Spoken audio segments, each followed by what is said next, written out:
We're going to start today's session, however, with a conversation with Doug Atkin of Communitas Capital Partners. Doug, welcome to the show. Thank you. Good to be here. So, Doug, let's start by introducing you to our audience. Tell us about yourself. Tell us about Communitas. What are you doing? What is the investment thesis of the fund? How big is it? And so on. Yeah, sure. So I have been an investor and operator in financial technology for many years, too many to be willing to admit. I have run the first electronic competitor to NASDAQ and the New York Stock Exchange. It was my first job out of college. We were 20 people, and then great group of people, right place, right time. It grew, and I became CEO and took it public, and then subsequently got sold to NASDAQ for over $1 billion. And then since then, I've been investing and, as I said, operating companies in the space. Two people I grew up with in the business. I founded a venture fund with last year. So the two people are Tom Gloser, who was the former CEO of Reuters, and Duncan Niederauer, who's the former CEO of the New York Stock Exchange. So the three of us have known each other for years, have invested together for years. Between us have done over, 125 investments. Of course, a number of them have gone to zero, but we've been fortunate enough to invest in 8 of the so-called unicorns. And then last year, we've been talking about it for a while, so all we really did was formalize what we've been doing informally for years. So we took some of our money, some friends and family money, and just created a small vehicle to invest. And then the friends and family have quite a bit of money to co-invest, and we were off to the races, have done 10 investments, and here we are. All right. So is FinTech the only sector that you're going to be doing?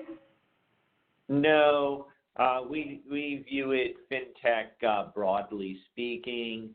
So the equity markets were the first markets to be turned upside down by technology.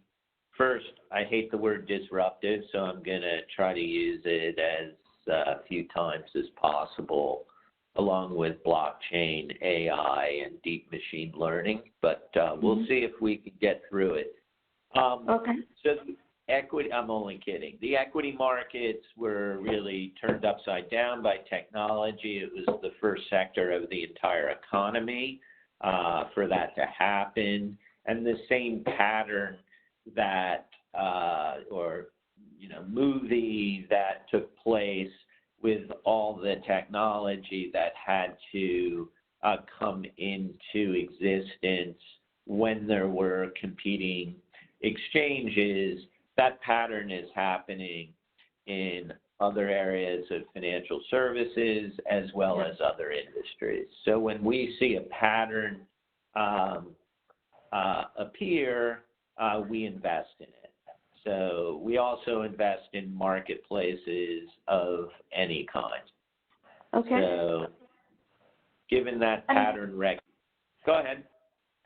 So a couple of kind of like vital statistics questions.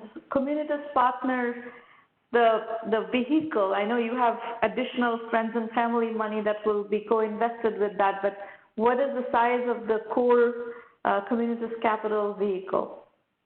Yeah, we just launched it with $20 million with friends and family money. We haven't really spent any time going out and getting additional capital.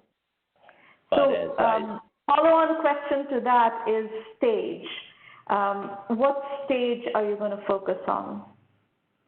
Typically Series C or Series A, but we are more sector experts than anything else. So if we see something late stage and we view it as a real opportunity, we will invest. But typically Series C and Series A, we typically don't invest pre-revenue. So I want to ask you a little bit about how you are thinking about seed investments. You know, our community is very much early stage, right? We are 1Mby1M, so obviously by definition we are working with very early stage ventures. How do you think about seed investment in FinTech? Often FinTech companies don't follow, like for example, if you look at B2B SaaS, which is a very popular category with venture investors. B2B SaaS is not that difficult to validate and bootstrap to a few customers, product market fit, and so on. So seed investment in B2B SaaS is very well understood. FinTech is slightly different. FinTech sometimes, what I use the terminology fast startups, whereas B2B SaaS can be done as lean startups. FinTech is not that easy to do as lean startups. Could you comment on this? How do you view that? Yeah, I would agree with that statement. I think FinTech is, I would separate FinTech into sort of two areas, and geographically and also business model-wise. So things that are direct to consumer are typically West Coast and just go directly to individuals, so finance apps. The apps that are more B2B, or not apps, business models, are typically New York or London based. They're started by people with experience in the industry, because you do need to know what goes on in the sausage factory, how to attack a big bank. And some of these do need, the B2B businesses need a bit more money, typically. B2B businesses need less money, I think.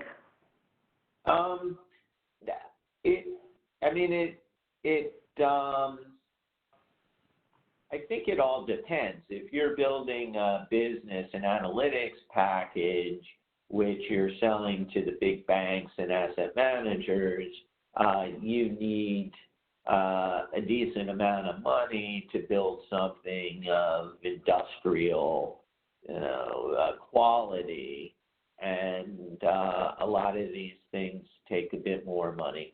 I mean, it's so hard to generalize. It's just so hard.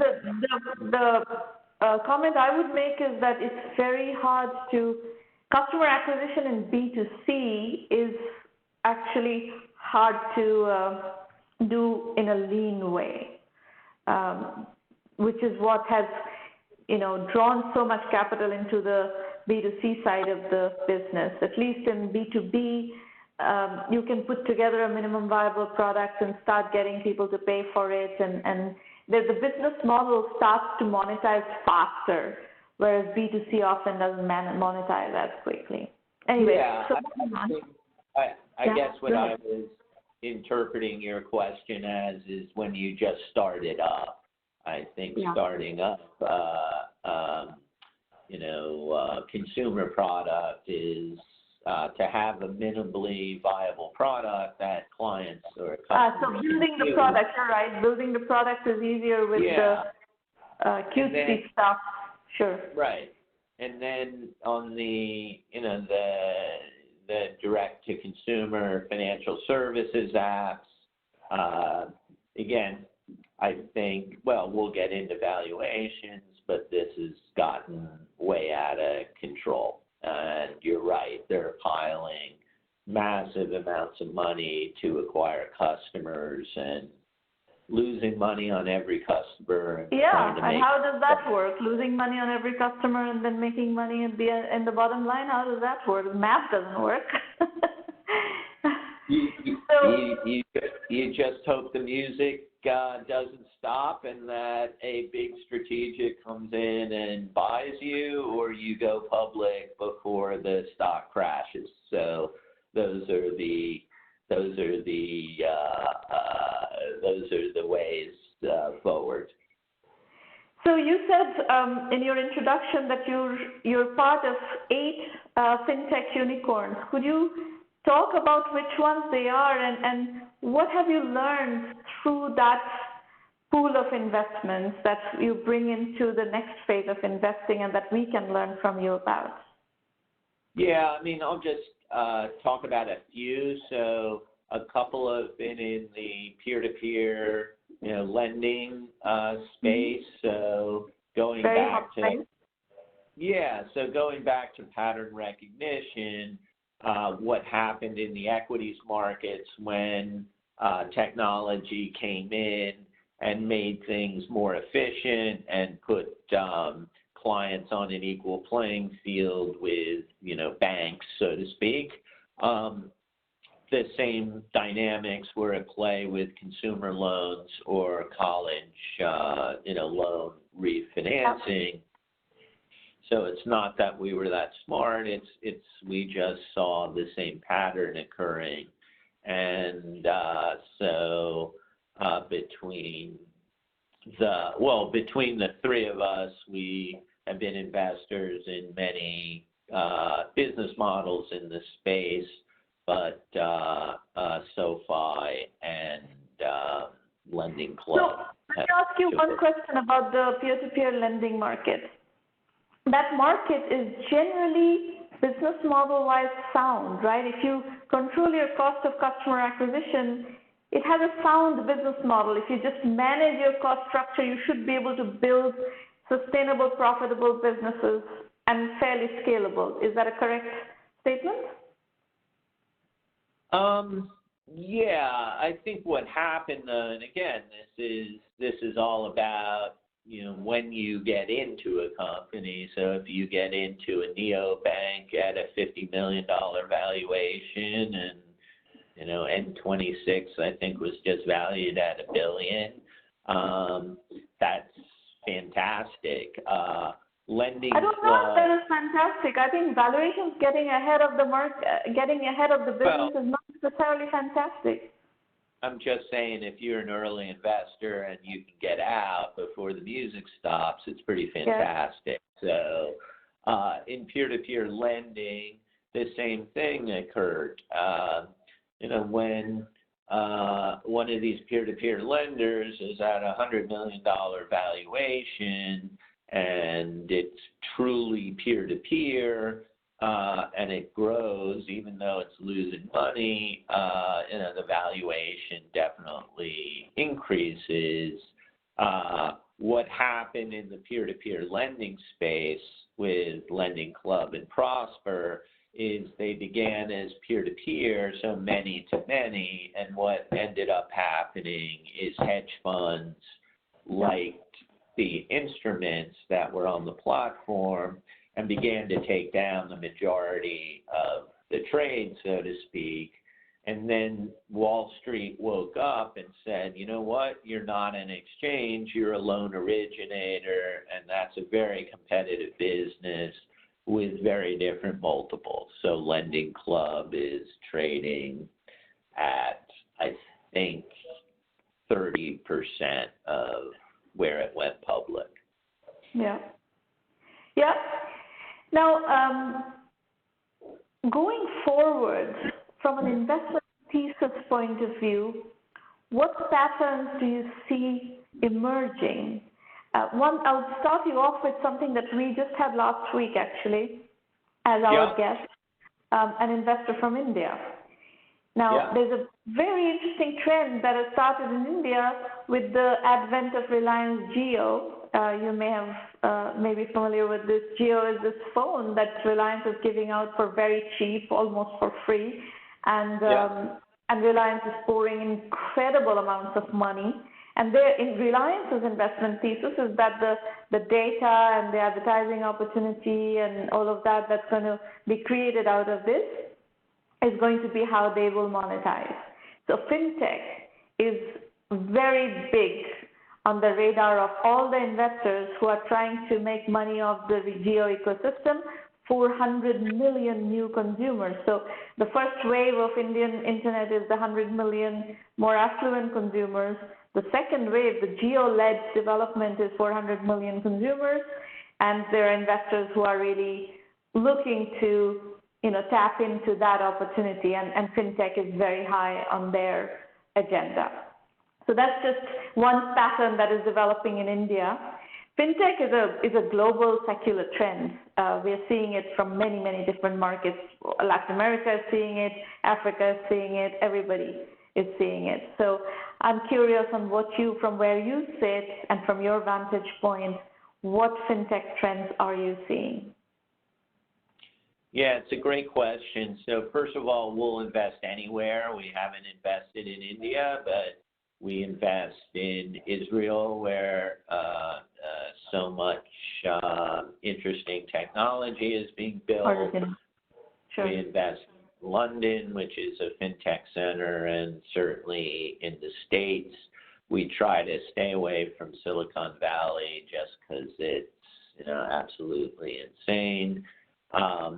In terms of one of our main thesis is alternative data. I ran the first data-driven research company for hedge funds, where they were the biggest clients, and we've invested in a company that gets pinpoint geolocation data from a massive amount of cell phones, or let's just say app cell phone sources around the world. And the biggest users are in the asset management space, and then you can expand that into real estate and insurance and all other kinds of channels. So we love alternative data. Okay. We have actually a company that I'm thinking about in our program that you would like probably speaks directly to what you just said. Perfect. So you said you've invested in 10 companies already from this vehicle. Could you talk about some examples and specifically talk about in what stage did you encounter them, and what was it about what they have that caused you to make the investments? I'm trying to understand how you evaluate investments, and I think it'll be helpful for the audience to listen to how you think about deals. Yeah, so excellent question. Let me give you a couple of examples. So one late stage and one very early stage with barely revenues. So we're fortunate that because we've been in the business so long, and the three of us have run, pretty big companies, that we're just inundated with deal flow from companies, even those who aren't raising capital, who approach us and want us to get involved, and we'll open up a prior round for us or figure out a way to do it. So we see a lot of inbound flow, and that meet our criteria, this pattern recognition criteria. So, and where we don't see companies coming in for a strong thesis we do go out and poke our nose out and look for one. So one example is a company that is out in Silicon Valley that approached us and wanted us involved. They did not have any venture investors. They have the who's who of individuals out in the Valley, including the president of Stanford and Reid Hoffman and Yang. And, we don't invest because of other people are investing. But this company, going back to pattern recognition, what happened in the equities markets is it went from 2 exchanges only to now there's 40 exchanges on where to trade Intel or IBM or Pinterest, doesn't matter. And what you need is a technology middleware layer that aggregates all the market data, enables you to route orders effectively to those exchanges, to perform analytics on all that data. So again, we're not that smart, but we saw, you know what, there's 130 crypto exchanges. Now, I happen to think crypto is tulips. I might be wrong, but we don't much care as long as people continue to trade. And what we found was a company that did the same thing, that it linked all the exchanges together, performs analytics on all the data within each exchange and across exchanges, and in essence powers up hedge funds to trade, or banks to trade more effectively in that market. And they've also, which is really interesting, have created, in essence, an app development platform so that people can just build their apps on top of this operating system, and they're getting great traction. That was very early stage. The later stage example would be a company called Comply Advantage, which is a UK-based company that does anti-money laundering or AML analysis and KYC, or know your customer. It's been very inefficient process. It's been very inaccurate for the big banks and insurance companies, and this company has come in and is using massive amounts of data and technology to do a much better job and a lot faster for these big clients. And that's later stage. So, one area that is coming up in our practice quite a lot is the financial services industry is full of very fat back office business processes that are done manually and outsourced to India, outsourced to Cognizant, outsourced to Infosys, and blah blah blah.